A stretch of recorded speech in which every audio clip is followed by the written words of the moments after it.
નમસ્કાર વિદ્યાર્થી મિત્રો, આજે લેક્ચર નંબર 17 ની અંદર આપણે બહુ જ અગત્યનો ટોપિક પોટેન્શિયોમીટર ભણવા જઈ રહ્યા છે. ગયા લેક્ચરમાં આપણે વિસ્ટર્ન બ્રિજ ભણ્યા કે જેમાં 1 મીટર લંબાઈનો તાર લઈ અને આપણે અજ્ઞાત અવરોધનું મૂલ્ય શોધ્યું હતું. તો આજે પોટેન્શિયોમીટરનો ઉપયોગ ભણીશું. એ એનાથી સહેજ જુદું પડે છે, તો એને આપણે સારી રીતે સમજીએ. ટેક્સ્ટમાં ટોપિક નંબર 3.16 છે, પોટેન્શિયોમીટર. પોટેન્શિયોમીટર એટલે શું પહેલા આપણે એ સમજીએ, પછી એની રચના, એનું કાર્ય અને એનો ઉપયોગ સ્ટેપ બાય સ્ટેપ આપણે સમજીશું. તો પોટેન્શિયોમીટર શબ્દ પરથી તમને ખ્યાલ આવી ગયો હશે કે પોટેન્શિયલ ઇંગ્લિશ શબ્દ છે. પોટેન્શિયલનો અર્થ થાય છે વિદ્યુત સ્થિતિમાન, ટૂંકમાં સ્થિતિમાન, અને મીટર એટલે સ્થિતિમાનને માપવા માટેનું સાધન, એટલે કે વિદ્યુત સ્થિતિમાનનો તફાવત શોધવા માટેની રચના એટલે પોટેન્શિયોમીટર. તો પોટેન્શિયોમીટર એટલે વિદ્યુત સ્થિતિમાનનો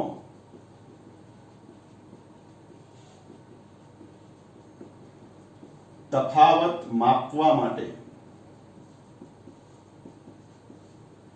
ઉપયોગી અથવા તો વપરાતા સાધનને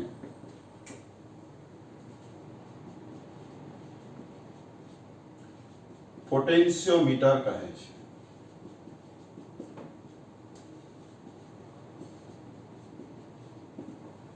તો આ વ્યાખ્યા થઈ પોટેન્શિયોમીટરની. અથવા બીજી રીતે કહેવું હોય કે જે રચનાની મદદથી સતત બદલી શકાય અને સાથે સાથે માપી શકાય તેવો વિદ્યુત સ્થિતિમાનનો તફાવત મેળવી શકાય, તો એવી રચનાને પણ પોટેન્શિયોમીટર આપણે કહી શકીએ છીએ.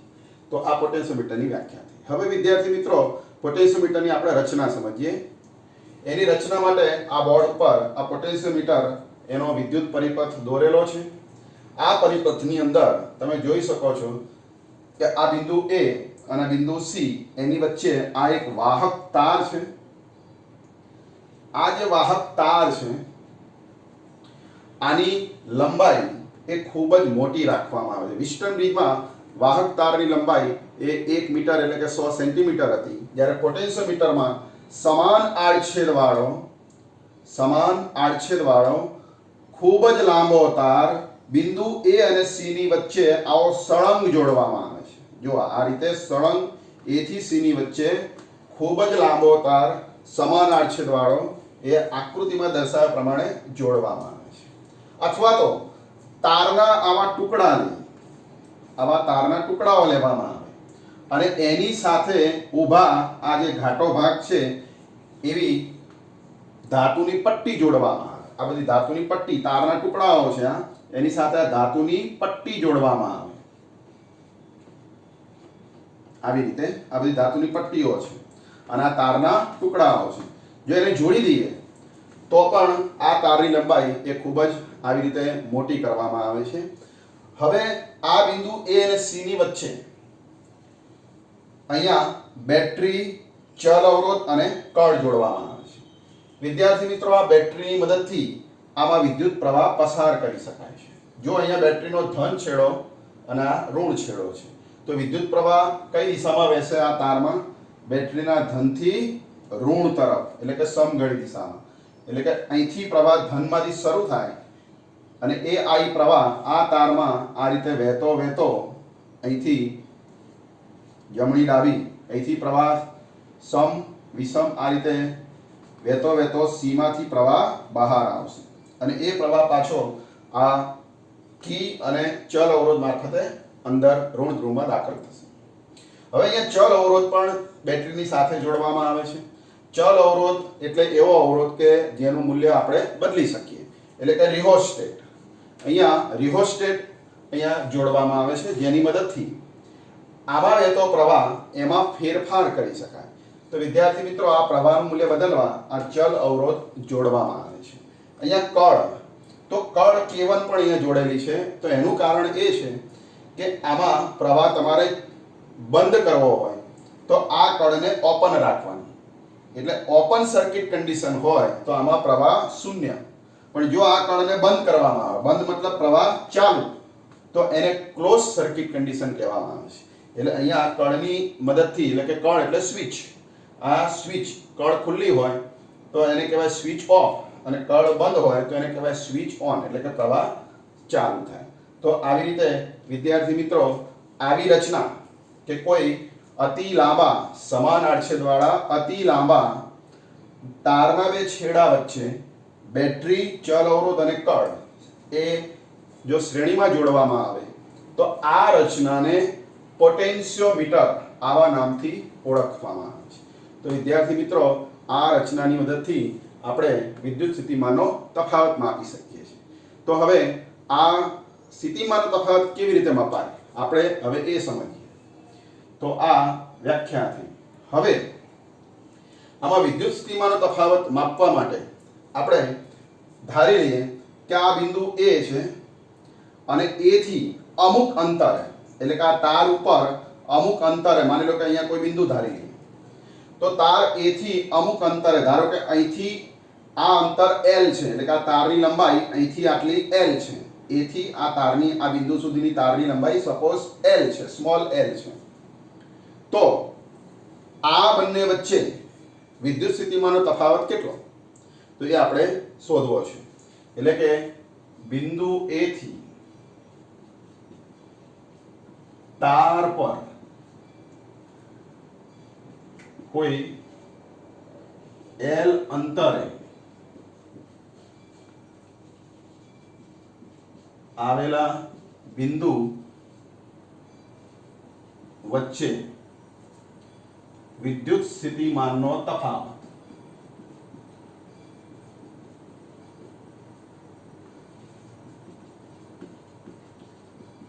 એને EL વડે દર્શાવવામાં આવે છે. વિદ્યાર્થી મિત્રો એને કહેવાય EL, એટલે કે L અંતરે વિદ્યુત સ્થિતિમાનનો તફાવત. EMF, આ EMF એટલે વિદ્યુત સ્થિતિમાનનો તફાવત.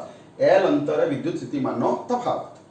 હવે એ કેટલો હશે, તો કે આ બંને વચ્ચેનું અંતર L છે, તો સ્થિતિમાનનો તફાવત તો phi ગુણ્યા L જેટલો થશે. હવે તમને એવો પ્રશ્ન થાય કે phi એટલે શું?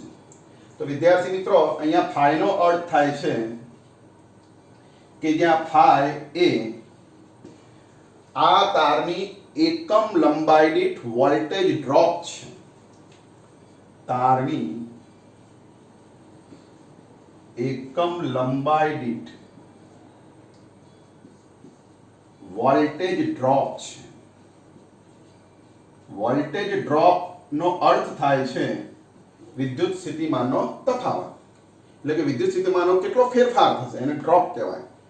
તો એકમ લંબાઈ દીઠ વિદ્યુત સ્થિતિમાનનો આ તફાવત છે phi. હવે તમે વિચારો વિદ્યાર્થી મિત્રો કે અહીંયા એકમ લંબાઈ દીઠ વિદ્યુત સ્થિતિમાનનો તફાવત જો phi હોય તો L અંતરે કેટલો, ત્રિરાશિ મૂકો, એકમ અંતરે phi, તો L અંતરે કેટલું, L ગુણ્યા phi, એટલે અહીંયા phi ગુણ્યા L. તો આવી રીતે આ વિદ્યુત સ્થિતિમાનનો તફાવત અહીંયા A થી L અંતરે શોધી શકાય.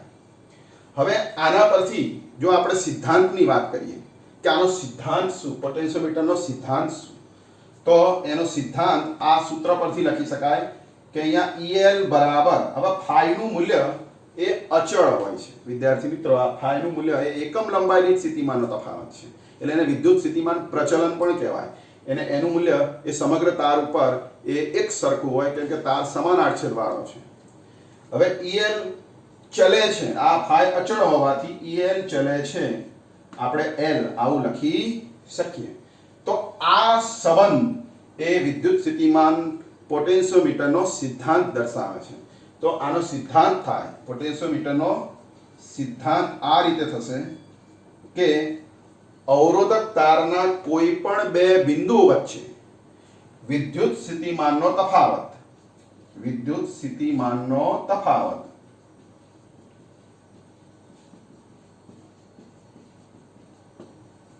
એ તે બે બિંદુ વચ્ચેના અંતરના સમપ્રમાણમાં હોય છે. એટલે કે આ બંને વચ્ચે વિદ્યુત સ્થિતિમાનનો તફાવત એ આ લંબાઈના સમપ્રમાણમાં હોય છે. એટલે કે લંબાઈ ઓછી હશે આ બે વચ્ચે તો વિદ્યુત સ્થિતિમાન તફાવત ઓછો, આ બંને વચ્ચેની લંબાઈ વધારે હશે, આ રીતે અહીંથી આટલી, તો સ્થિતિમાનનો તફાવત વધારે હશે.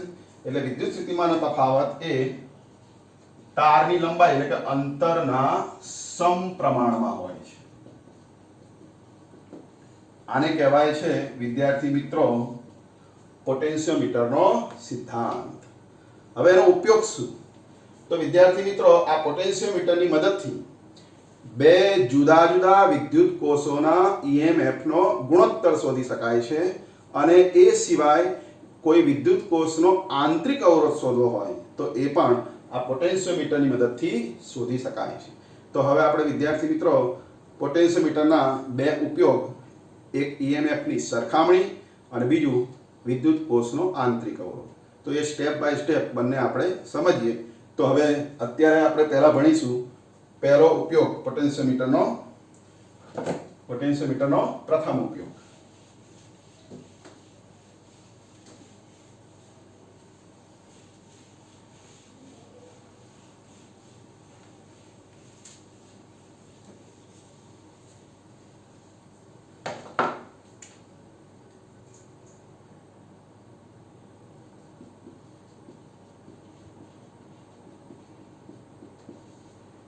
બે વિદ્યુત કોષના EMF ની સરખામણી.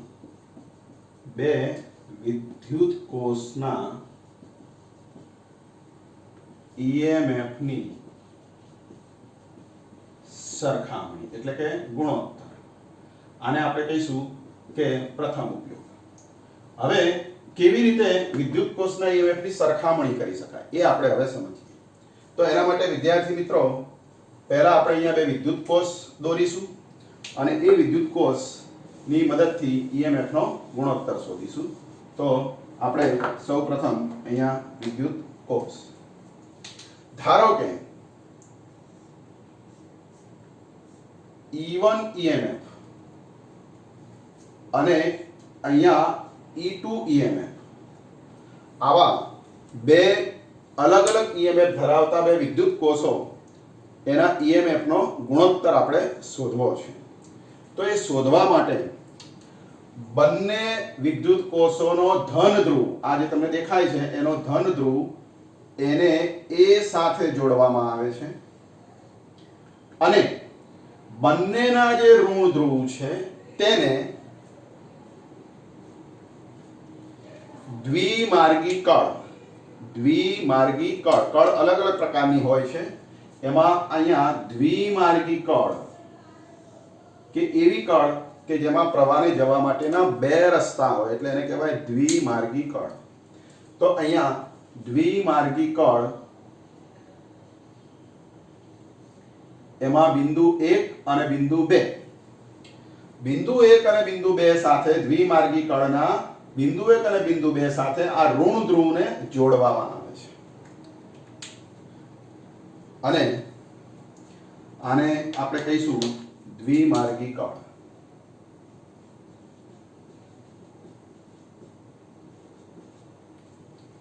તો હવે દ્વિમાર્ગી કળ એના બિંદુ 3 સાથે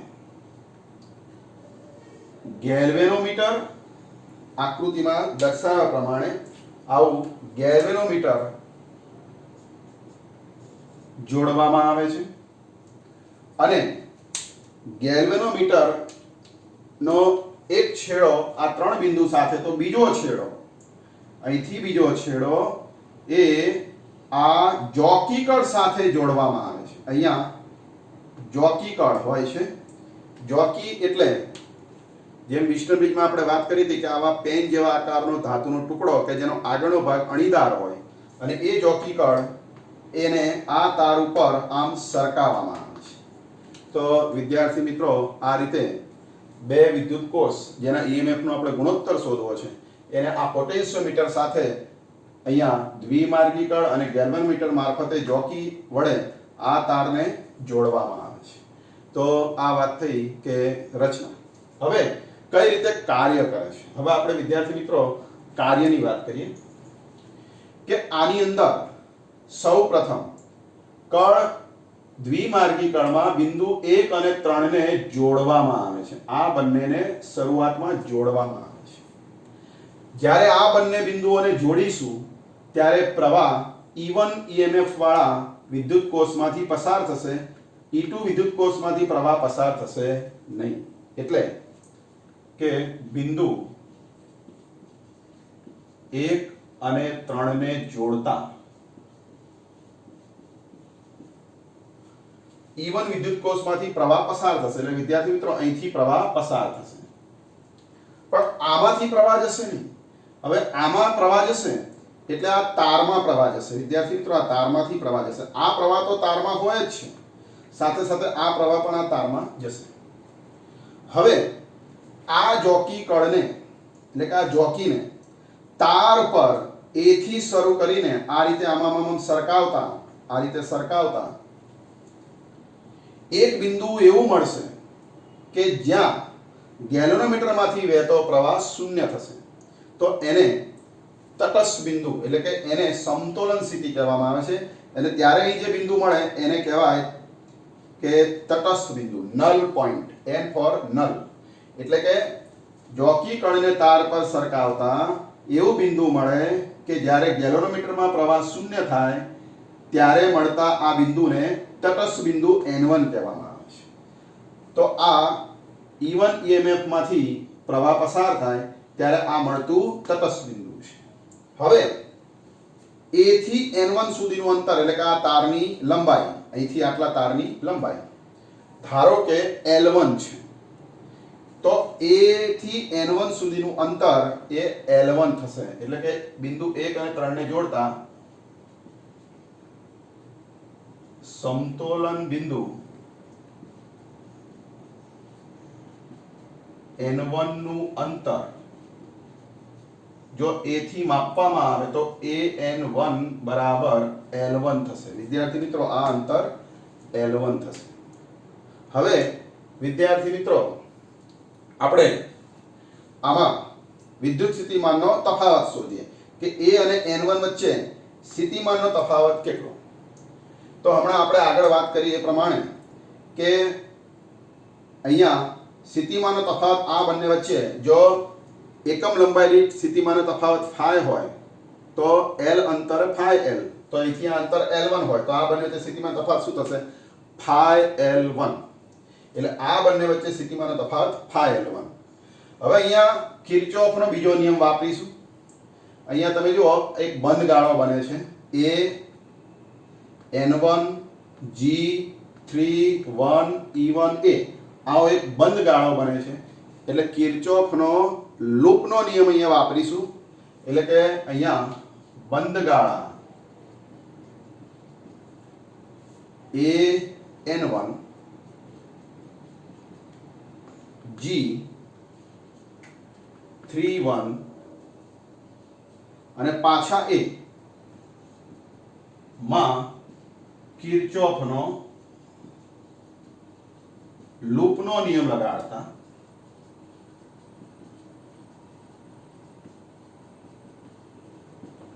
તો વિદ્યાર્થી મિત્રો, લૂપનો નિયમ તમે યાદ કરો કે આપણી મુસાફરી સપોઝ વિષમગળી છે.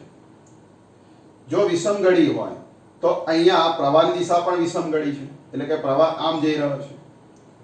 તો પ્રવાહની દિશા અહીંયા સમગળી છે અને આપણે વિષમગળી જઈએ તો એવા સંજોગોમાં તમારે સ્થિતિમાનનો જે તફાવત છે એ શું ગણવો આપણે? તો આપણે અહીંયા આપણી મુસાફરીની દિશા અહીંયા આપણે જો વિષમગળી લેવામાં આવે, વિષમગળી, અને આ જે દિશા છે પ્રવાહની એ પણ તમે જોઈ શકો છો કે અહીંયા પ્રવાહની દિશા વિષમગળી છે. એટલે સ્થિતિમાનનો જે તફાવત છે એ phi ગુણ્યા L1, સ્થિતિમાનનો તફાવત phi ગુણ્યા L1 એ આપણે શું ગણીશું? ઋણ ગણીશું. પ્રવાહની દિશામાં આપણી મુસાફરી છે વિષમગળી એટલે માઈનસ. એટલે આ બંને વચ્ચે સ્થિતિમાનનો તફાવત આ બે બિંદુ વચ્ચે માઈનસ phi L1. હવે અહીંથી ગેલ્વેનોમીટરમાં જતા, હવે ગેલ્વેનોમીટરમાં પ્રવાહ વહેતો નથી એટલે સ્થિતિમાનનો તફાવત આ બંને વચ્ચે શું થશે? 0. એટલે અહીંયા 0. હવે બિંદુ 3 1 માં થઈને બેટરીના ઋણથી ધન જતા E1 EMF વાળું બેટરી છે એટલે સ્થિતિમાનનો તફાવત EMF જેટલો થાય અને ઋણથી ધન જતા શું થાય? ધન. તમને ખ્યાલ છે. એટલે અહીંયા પ્લસ E1 અને ઇઝ ઇક્વલ ટુ ફરી પાછા એ પાસે આવી ગયા એટલે સ્થિતિમાનનો જે તફાવત છે એના ફેરફારોનો સરવાળો 0 થશે. તો આવી રીતે વિદ્યાર્થી મિત્રો અહીંયા E1 ને જો કરતા બનાવવામાં આવે તો phi L1 આવું સૂત્ર થાય અને આને સમીકરણ નંબર 1 આપીશું. આવી જ રીતે વિદ્યાર્થી મિત્રો બિંદુ 2 અને 3 ને જોડવામાં આવે એટલે આ કનેક્શનને હવે આપણે દૂર કરી નાખીએ. અને બિંદુ 3 અને 2 ને જોડતા, એટલે કે 2 અને 3 ને જોડતા.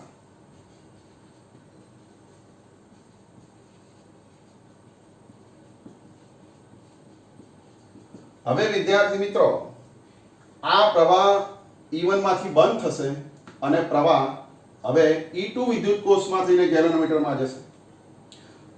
ફરી પાછી જોકી કણને સરખાવવામાં આવે તો આ બંને બિંદુ વચ્ચેનું જે અંતર છે એ બદલાતું જશે અને એક સમય એવો આવશે કે જોકી કણ જ્યારે અહીંયા પહોંચશે, અહીંથી સરખાવતા એટલે એક બિંદુ એવું મળશે કે જ્યાં ગેલોમીટરમાંથી વહેતો પ્રવાહ શૂન્ય થશે. તો એને તટસ્થ બિંદુ કહેવાય. પણ કયા કોષ માટે? બીજા વિદ્યુત કોષ માટે. હવે આ વખતે આ બંને વચ્ચેનું અંતર જો L2 હોય તો શું લખાય? AN2 બરાબર L2. હવે આમાં પણ બંધ ગાળો ધારીને સ્થિતિમાનનો તફાવત શોધતા. ચલો બંધ ગાળો એટલે AN2 G32A. AN2 G32A બંધ ગાળામાં કિર્ચોફનો બીજો નિયમ લગાડતા, એટલે કે કિર્ચોફનો લૂપનો નિયમ લગાડતા.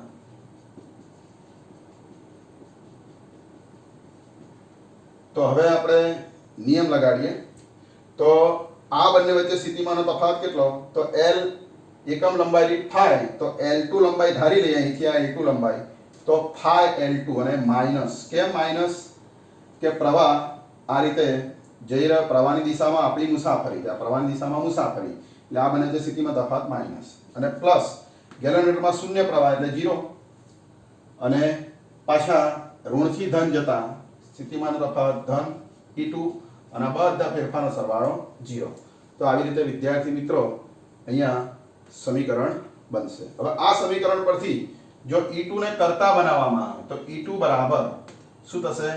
phi L2. આને સમીકરણ નંબર 2 આપીશું. તો આવી રીતે વિદ્યાર્થી મિત્રો આપણને 2 સમીકરણ મળ્યા. કેટલા? 2. હવે સમીકરણ 1 અને 2 નો ગુણોત્તર લેવામાં આવે, ભાગાકાર કરવામાં આવે તો આપણને EMF નો ગુણોત્તર મળી જાય. તો હવે સમીકરણ 1 અને 2 નો ગુણોત્તર લેતા. તો ચલો હવે સમીકરણ 1 અને 2 નો ગુણોત્તર લેતા.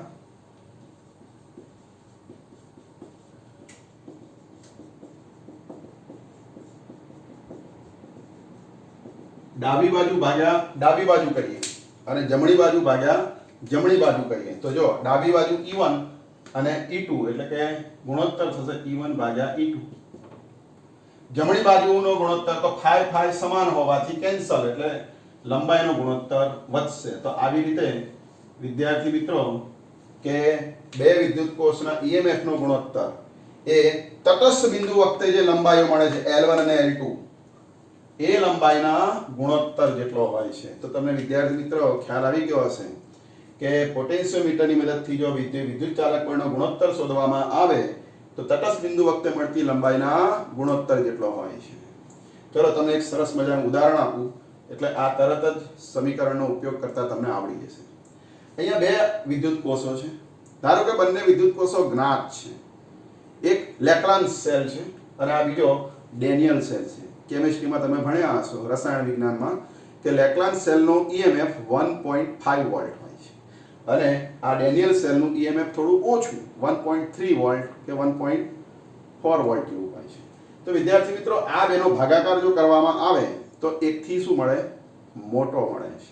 તો હવે તમને ખ્યાલ આવી ગયો હશે કે આ બંનેનો જે ગુણોત્તર છે એ લંબાઈના ગુણોત્તર જેટલો હોય છે. હવે માની લો કે લેક્લાન્સ સેલ જોડી અને જો લંબાઈ માપવામાં આવે તો એ લંબાઈ વધારે મળશે અને ડેનિયલ કોષ જોડીને જો તટસ્થ બિંદુ શોધવામાં આવે તો એ લંબાઈ આપણને કંઈક જુદી ઓછી મળશે.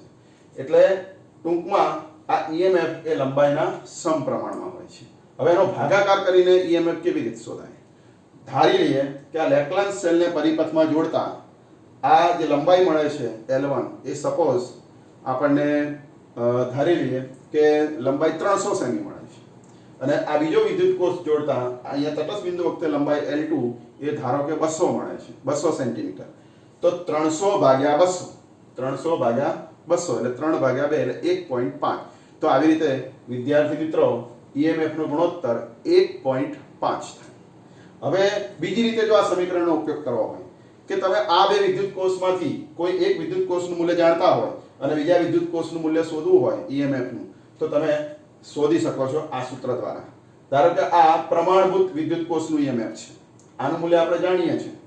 આ વિદ્યુત કોષ એનું મૂલ્ય આપણે જાણતા નથી, તો તમારે એક વિદ્યુત કોષ જોડવાનો, લંબાઈ શોધવાની, પછી બીજો વિદ્યુત કોષ જોડવાનો, લંબાઈ શોધવાની, અને પછી ભાગાકાર કરી અને જે વિદ્યુત કોષનું EMF જાણીએ છે એના વડે એને ગુણી દેવાનું, જેથી આપણને અજ્ઞાત EMF શોધી શકાય. તો વિદ્યાર્થી મિત્રો આ પરિપથની મદદથી આપણે બે વસ્તુ શોધી શકીએ. બે અજ્ઞાત EMF નો ગુણોત્તર શોધી શકીએ છીએ અને કોઈ એક જ્ઞાત EMF ધરાવતો વિદ્યુત કોષ હોય તો એના પરથી અજ્ઞાત EMF ધરાવતા વિદ્યુત કોષનું EMF શોધી શકાય. તો આવી રીતે વિદ્યાર્થી મિત્રો પરીક્ષામાં જો પૂછાય 2 માર્ક્સની અંદર કે પોટેન્શિયોમીટરનો ઉપયોગ EMF નો ગુણોત્તર શોધવા કેવી રીતે કરી શકાય, તો આ પરિપથ દોરી અને આ સ્ટેપ બાય સ્ટેપ અહીં સુધી તમારે લખવું પડે. કદાચ એની આગળનો પ્રશ્ન એમ પૂછે કે પોટેન્શિયોમીટર એટલે શું, તેનો સિદ્ધાંત સમજાવો, તો આનો આગળનો ભાગ મેં સમજાવ્યો, એ 2 માર્ક્સમાં લખવાનો. અને હવે પોટેન્શિયોમીટરનો હજુ એક બીજો ઉપયોગ છે આંતરિક અવરોધ શોધવા માટે. તો વિદ્યાર્થી મિત્રો આ પોટેન્શિયોમીટરનો ઉપયોગથી આંતરિક અવરોધ કેવી રીતે શોધાય વિદ્યુત કોષનો, એ આપણે સમજીએ. તો હવે આંતરિક અવરોધ સમજીએ. પરિપથ આને આ જ રહેશે, ખાલી એક નોમિનલ ફેરફાર છે એ આપણે આમાં કરીશું, એટલે તમે સરળતાથી આ થિયરી પણ સમજી જશો. તો વિદ્યાર્થી મિત્રો અહીંયા આપણે બીજો ઉપયોગ પોટેન્શિયોમીટરનો વિદ્યુત કોષનો આંતરિક અવરોધ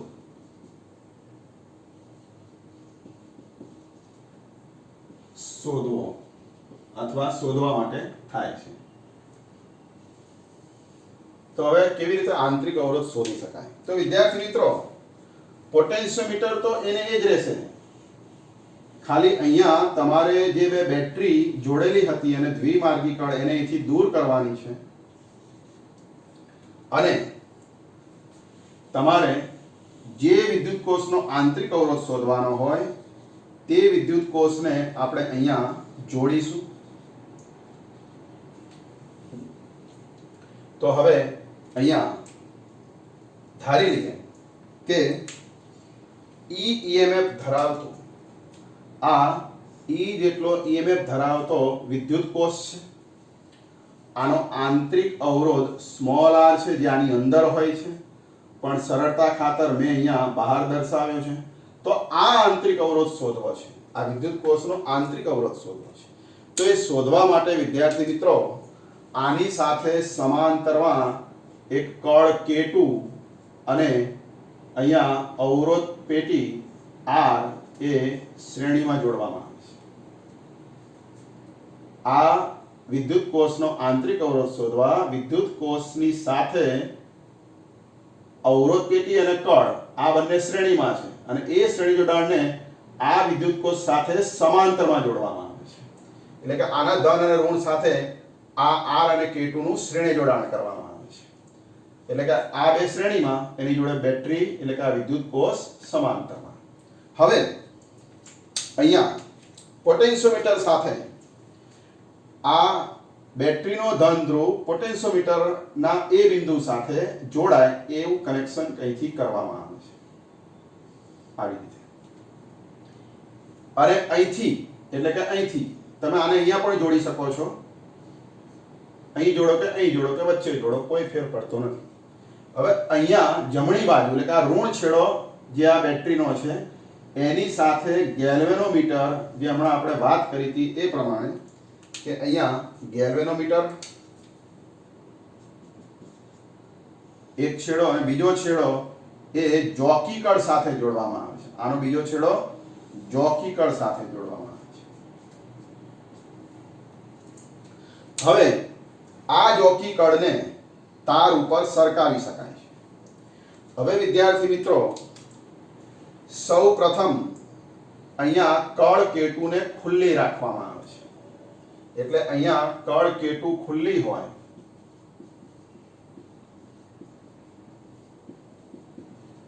ત્યારે તમે વિચારો કે આ કળ ખુલ્લી હોય ત્યારે પ્રવાહ ક્યાંથી જશે? તો કે પ્રવાહ માત્ર અહીંયાથી આ બેટરીમાંથી જશે, આમાંથી પ્રવાહ જશે નહીં.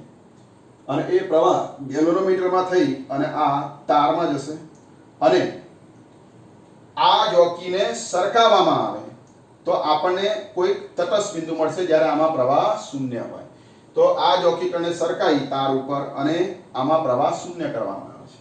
ધારો કે એ વખતે A થી આ N1, અહીંયા આપણે N1 બિંદુ ધારી લઈએ, તટસ્થ બિંદુ, તો A થી N1 નું અંતર L1 છે ધારી લો. કળ કેટુ ખુલ્લી હોય ત્યારે સમતુલિત લંબાઈ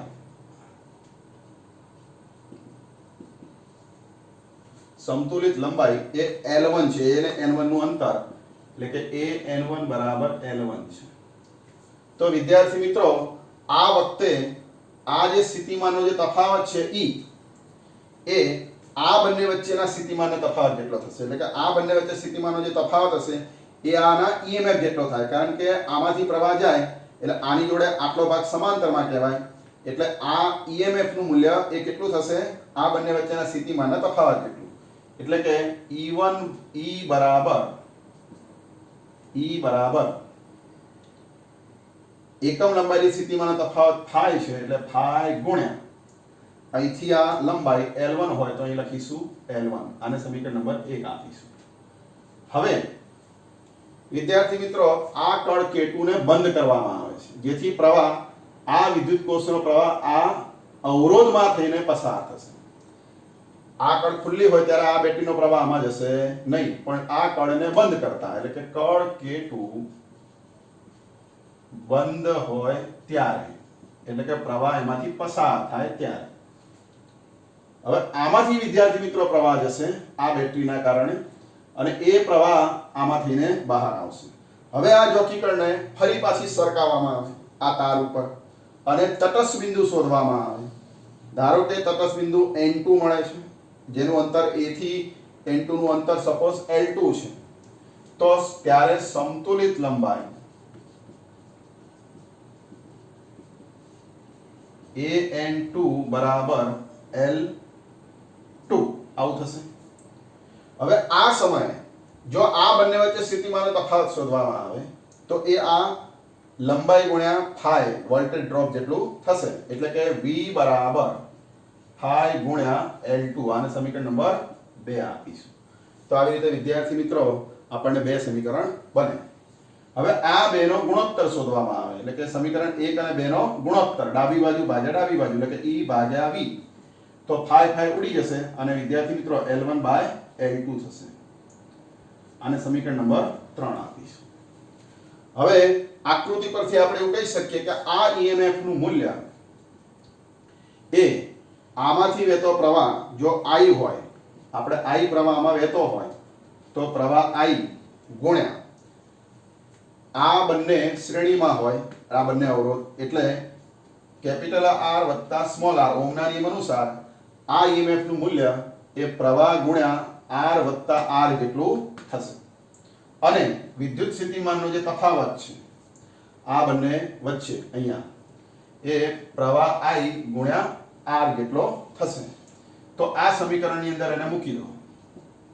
તો ચલો હવે આ બંને કિંમતો આ સૂત્રમાં મૂકતા, તો સાદરૂપ આપતા સૂત્રમાં મૂકીને, તો ચલો સૂત્રમાં કિંમત I ગુણ્યા કેપિટલ R વત્તા સ્મોલ r છેદમાં અહીંયા V ના બદલે IR, તો ઇઝ ઇક્વલ ટુ જમણી બાજુ L1 ભાગ્યા L2 આવું પદ થશે.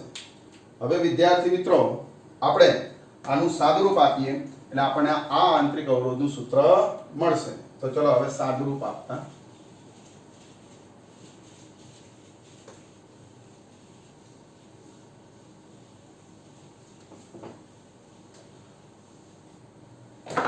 તો હવે સાદુરૂપમાં I વિદ્યાર્થી મિત્રો કેન્સલ થશે એટલે સૂત્ર થશે r plus small r upon capital R is equal to L1 ભાગ્યા L2.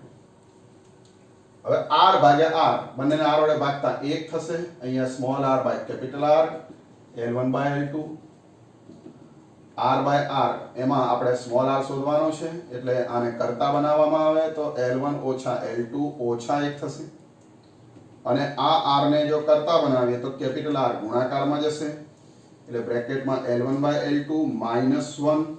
તો આવી રીતે વિદ્યાર્થી મિત્રો વિદ્યુત કોષનું EMF આ સૂત્ર મુજબ આપણે શોધી શકીએ છીએ. તો વિદ્યાર્થી મિત્રો આને કહેવાય કે વિદ્યુત કોષનો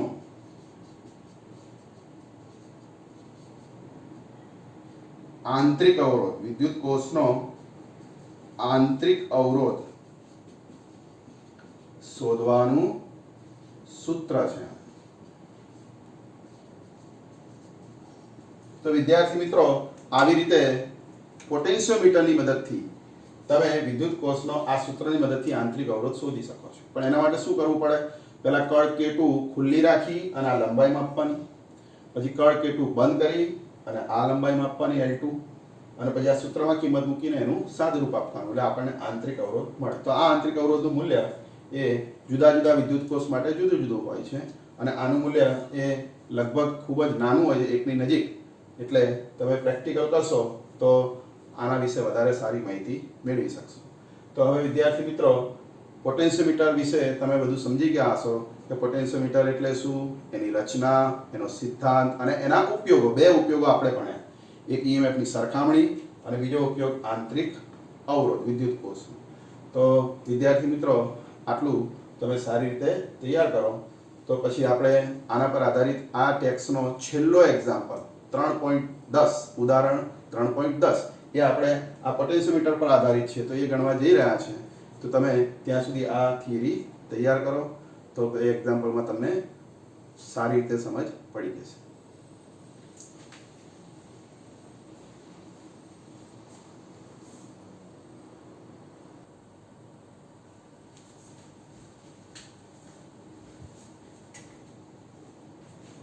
ચલો વિદ્યાર્થી મિત્રો પોટેન્શિયોમીટર તમે ભણી ગયા.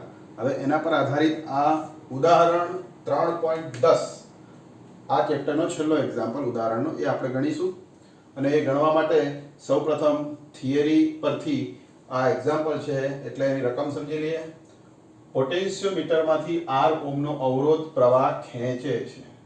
તો આ પોટેન્શિયોમીટર છે, આટલી રચના પોટેન્શિયોમીટર છે અને આ અવરોધ એમાંથી પ્રવાહ ખેંચે છે. પોટેન્શિયોમીટરનો કુલ અવરોધ R0 છે. જો આ કુલ અવરોધ R0 છે. પોટેન્શિયોમીટરને V વોલ્ટેજ લગાડવામાં આવે છે. એ V વોલ્ટેજ લગાડવામાં આવે છે પોટેન્શિયોમીટરને જ્યારે સરકતી કળ પોટેન્શિયોમીટરના મધ્યમાં હોય. આ સરકતી કળ છે અને પોટેન્શિયોમીટરના મધ્યમાં એટલે અવરોધના મધ્યમાં હોય તે સ્થિતિ માટે R ને સમાંતર વોલ્ટેજનું સૂત્ર તારવો. આ R ને સમાંતર કેટલો વોલ્ટેજ હશે, આને સમાંતર કેટલો વોલ્ટેજ હશે એ વોલ્ટેજ આપણે શોધવાનું છે.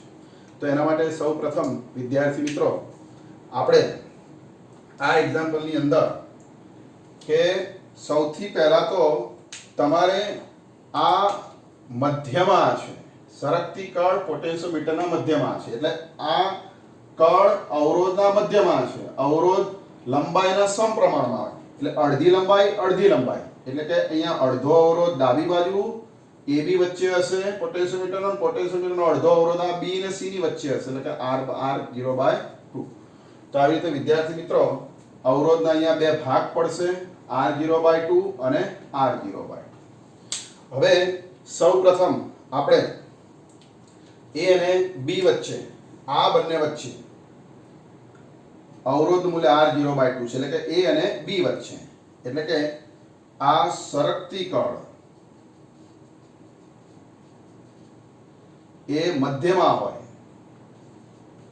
પોટેન્શિયોમીટરના મધ્યમાં હોય ત્યારે A અને B વચ્ચે, A અને B બિંદુ વચ્ચે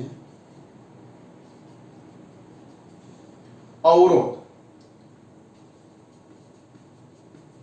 R0/2 હશે. હવે આ r0/2 સાથે આ r સમાંતરમાં છે. જો આનો ડાબો છેડો અહીંયા અને જમણો છેડો અહીંયા, એટલે r0/2 ને r કેવા સમાંતરમાં. તો આ બંનેનો સમતુલ્ય અવરોધ એને કહેવાય a અને b વચ્ચે કુલ અવરોધ. એટલે a અને b વચ્ચે કુલ અવરોધ કેવી રીતે શોધાય? તો આ બે સમાંતરમાં છે, r0/2 ને r.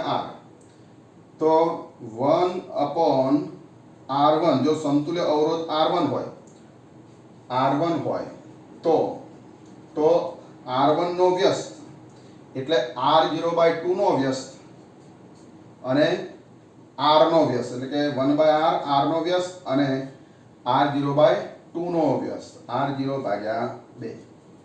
હવે આનું સાદુરૂપ આપીએ તો છેદના છેદમાં બે અંશમાં જાય એટલે 1/r પ્લસ 2/r0. વિદ્યાર્થી મિત્રો આવું સૂત્ર થાય.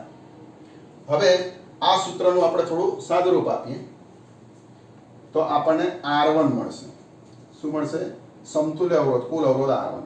તો 1/r1 બરાબર, હવે અહીં નીચે ગુણાકાર ને ઉપર સરવાળો, એટલે કે r0 પ્લસ 2r છેદમાં r ગુણ્યા r0.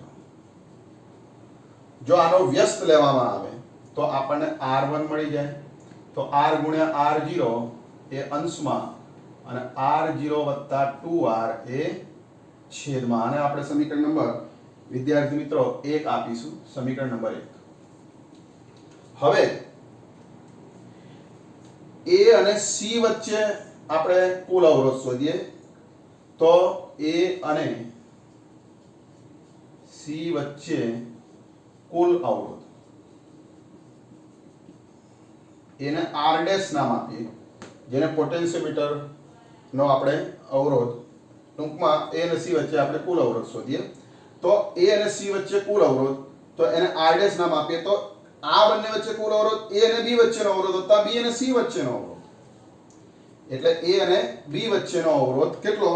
તો એ આપણે r1 શોધી કાઢ્યો છે, a અને b વચ્ચેનો. એટલે અહીંયા r1 અને પ્લસ આ બે વચ્ચેનો અવરોધ r0/2 છે, b અને c વચ્ચે, એટલે r0/2. વિદ્યાર્થી મિત્રો, આ બંને અવરોધ શ્રેણીમાં થશે. આ બેનો સમતુલ્ય r1 એ r0/2 સાથે શ્રેણીમાં, આ બંને શ્રેણીમાં, એટલે r1 અને r0/2 શ્રેણીમાં, એટલે સાદો સરવાળો કરે. અહીંયા વ્યસ્તનો સરવાળો કર્યો કે આ બે સમાંતરમાં હતા, પણ એની જોડે આ શ્રેણીમાં, એટલે અહીંયા સાદો સરવાળો. આવી રીતે સાદો સરવાળો થશે. જો આનું પણ થોડુંક સાદુરૂપ આપી દઈએ વિદ્યાર્થી મિત્રો, તો આ બે ગુણાકારમાં જાય એટલે 2r1 વત્તા r0 છેદમાં 2 આવું પદ થાય. અને આપણે સમીકરણ નંબર 2 આપી દઈએ. હવે વિદ્યાર્થી મિત્રો, આ પરિપથમાં વહેતો પ્રવાહ, એટલે કે પોટેન્શિયોમીટરમાંથી વહેતો પ્રવાહ, કુલ પ્રવાહ, એ પ્રવાહ આ રીતે માની લો જતો છે એમ માની લઈએ. આ ધન અને ઋણ હોય તો આમ પ્રવાહ વહેતો હશે. તો પોટેન્શિયોમીટરમાંથી વહેતો પ્રવાહ,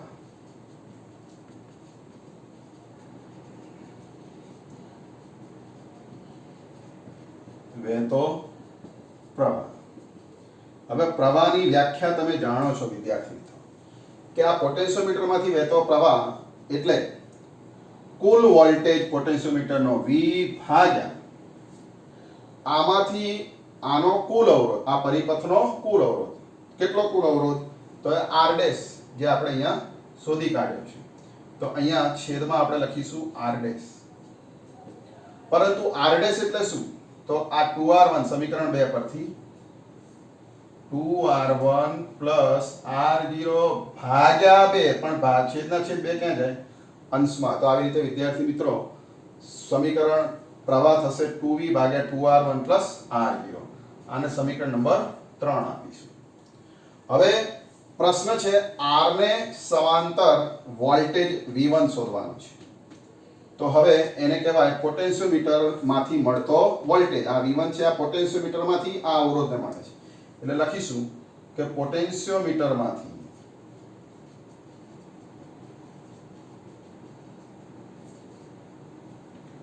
મળતો પ્રવાહ અથવા મળતો વોલ્ટેજ. તો વિદ્યાર્થી મિત્રો, આ પોટેન્શિયોમીટરમાંથી કેટલો વોલ્ટેજ આને મળે? તો વોલ્ટેજ ધારો કે V1 મળતો હોય એવું આપણે ધારી લઈએ તો V1 બરાબર શું થશે કે આમાં વહેતો આ પ્રવાહ I ગુણ્યા આ બંનેનો સમતુલ્ય જે આપણે અવરોધ શોધ્યો R1 એટલે કે V1 બરાબર IR1. V1 બરાબર IR1. હવે સમીકરણ 4 માં 3 માંથી પ્રવાહ અને સમીકરણ 1 માંથી R1 મૂકતા આપણને વોલ્ટેજ મળે એટલે કે સમીકરણ 1 અને 3 પરથી આ વોલ્ટેજ થશે V1 બરાબર પ્રવાહ એટલે કે 2V ભાગ્યા 2R1 પ્લસ R0 ગુણ્યા R1 એટલે RR0 ભાગ્યા R0 વત્તા 2R. હવે આમાં વિદ્યાર્થી મિત્રો R1 ની કિંમત અહીંયા હજુ મૂકી દઈએ તો 2V છેદમાં 2 ગુણ્યા R1 ની કિંમત ફરી પાછી RR0 છેદમાં R0 વત્તા અહીંયા 2R અને ઇન્ટુ આ RR0 છેદમાં R0 વત્તા 2R. હવે વિદ્યાર્થી મિત્રો આનું સાદુરૂપ આપતા આપણને ફાઇનલ જવાબ મળશે. તો હવે અહીંયા જુઓ વિદ્યાર્થી મિત્રો કે તમે અહીંયા કિંમત આની અંદર મૂકી દઈએ. R1 ની કિંમત આપણે અહીં મૂકી છે RR0 અહીંયા અને વત્તા R0 છે અહીંયા એટલે અહીંયા વત્તા R0 આવશે. હવે વિદ્યાર્થી મિત્રો આનું સાદુરૂપ આપવામાં જો આ બંનેમાંથી R0 કોમન લેવામાં આવે અહીં બહાર આવી જાય આ R0 સાથે કેન્સલ થઈ જશે. તો હવે આનું સાદુરૂપ શું થાય તો 2V પછી આ છેદના છેદમાં એટલે અને આ R આગળ લઈ લઈએ એટલે 2VR છેદમાં આ 2R વત્તા R0 જતો રહ્યો છે એટલે 1 થઈ જશે અને અહીં છેદમાં R0 વત્તા 2R આવું પદ મળશે અને ઇન્ટુ અહીંયા 1 ના છેદમાં એટલે કે અહીંયા R0 અહીંયા બ્રેકેટમાં વધશે R0 વત્તા 2R આટલું વધશે. હવે વિદ્યાર્થી મિત્રો આને લસા લેવામાં આવે R0 વત્તા 2R તો 2VR છેદમાં જો આ R0 વત્તા 2R લસા લઈએ તો અહીં ગુણાકારમાં આવશે એટલે 2R વત્તા R0 વત્તા 2R આ એક સાથે ગુણી ગયા અને આ પદ જોડે આ પદ ઉડી જશે એટલે અહીંયા કશું જ વધશે નહીં. આ પદ બંને કેન્સલ અને આનું સાદુરૂપ એને કહેવાય પોટેન્શિયોમીટરમાંથી મળતો વોલ્ટેજ એટલે કે અવરોધના બે છેડા વચ્ચેનો સ્થિતિમાન તફાવત. શું આવશે જવાબ 2VR છેદમાં R0 વત્તા 2R વત્તા 2R એટલે 4R. તો આવી રીતે વિદ્યાર્થી મિત્રો આપણને અવરોધ R ના બે છેડા વચ્ચે સ્થિતિમાન તફાવત જે પોટેન્શિયોમીટર દ્વારા મળે છે એનું આ સૂત્ર છે. તો વિદ્યાર્થી મિત્રો આ ઉદાહરણ 3.10 ગણવા માટે આકૃતિને ધ્યાનમાં રાખી અને તમારે સમીકરણ 1, 2, 3 અને 4 મેળવવાના અને છેલ્લે આપણને ફાઇનલ જવાબ મળશે. તો વિદ્યાર્થી મિત્રો આ રીતે ઉદાહરણ 3.10 પૂરું થાય છે. તમે ટોટલ આપણે 17 લેક્ચરની અંદર એટલે કે 17 થી આપણે 18 લેક્ચર જેવું થશે ચેપ્ટર 3 માં. તો આ દરેક લેક્ચરનો તમે સ્ટેપ બાય સ્ટેપ અભ્યાસ કરશો તો આ ચેપ્ટર એ ખૂબ જ મોટું છે અને પરીક્ષાની દ્રષ્ટિએ આનું વેઇટેજ પણ ઘણું બધું વધારે છે. તો તમે આ બધા જ લેક્ચર સ્ટેપ બાય સ્ટેપ જોશો, ટેક્સ્ટને જોડે રાખીને અને લખીને તૈયાર કરશો તો આ ચેપ્ટર સારામાં સારી રીતે તૈયાર થશે. આ ચેપ્ટરમાંથી બધા જ પ્રકારના પ્રશ્ન પૂછાય છે. તો વિદ્યાર્થી મિત્રો આશા રાખું છું કે તમે આ બધા જ લેક્ચરોનો સ્ટડી કરશો અને તમે આ ચેપ્ટરને સારી રીતે તૈયાર કરશો. તો આ ચેપ્ટર અહીંયા પૂરું થાય છે અને હવે નેક્સ્ટ લેક્ચરમાં આપણે નવું ચેપ્ટર નંબર 4 ગતિમાન વિદ્યુતભારો અને ચુંબકત્વ એની અસર, ચુંબકીય અસર એ આપણે ભણવાના છે. તો ત્યાં સુધી આ ચેપ્ટર 3 તમે સારી રીતે કમ્પ્લીટ કરજો. તો ત્યાં સુધી તમે આટલું તૈયાર કરજો. જય સ્વામિનારાયણ.